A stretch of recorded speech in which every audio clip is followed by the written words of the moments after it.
be honest, quick one. Sasa you receive 10,000 from wrong number. Wait, kitu gani itaingia kwa akili? It's 8 months ama mwezi imeisha. So pap, una receive pesa yako, you have received 10,000. Wrong number.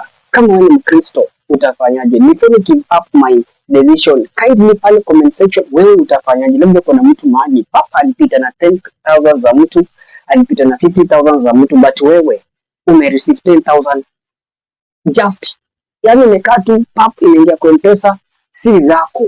It is a wrong number, imekupaya 10,000. Aya, utafanyaje?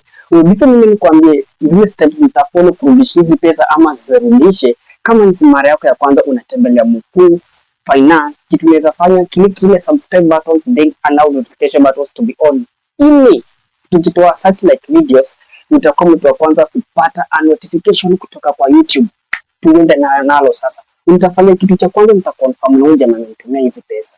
Huyu jamaa ni really ilikuwa wrong number. Kama alikuwa amenitumia kama wrong number, nita accept. Na hizi pesa alikuwa ametumia mtu kufanya nini? Labda ni kulipa hospital bill, nitakubali. Labda amenitumia hizi pesa but pesa anatumia mtu issue.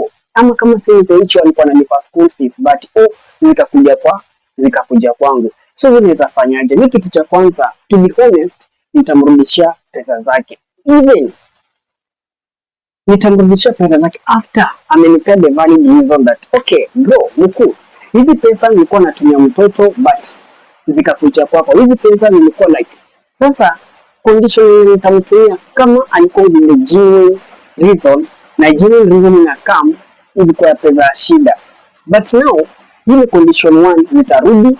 Kama ni pesa ya shida zitarudi, lakini kama ni pesa za sherehe haitarudi. Ati nakuuliza okay, ulikuwa unafanya nini? Ulikuwa unatumia mtu aenda buy kiatu, hii imeenda.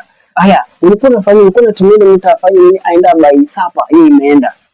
Zitarudi kama zitakuwa kwa zile, yani reality check zile za serious. So ni kitu gani utafanya pesa kama hizo zimekuja, umeangalia hakuna reason valid ya kumrudishia ndo zake, kama acha nibaki nazo. Kitu cha kwanza, hizo pesa zenye zimekuja na zipo zinajua pesa ya kuja, clear all bills.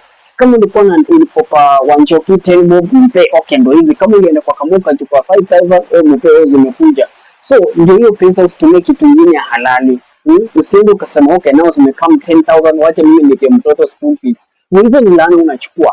Zimekuja 10,000 hazikuwa na mwenyewe, ukasema wacha nichukue hii pesa nipeleke nipe bili ya hosi. Hiyo ni laana unajitafutia. Kwa nini kifika pesa kama hizo usijaribu, usifikirie hata utafanya nini.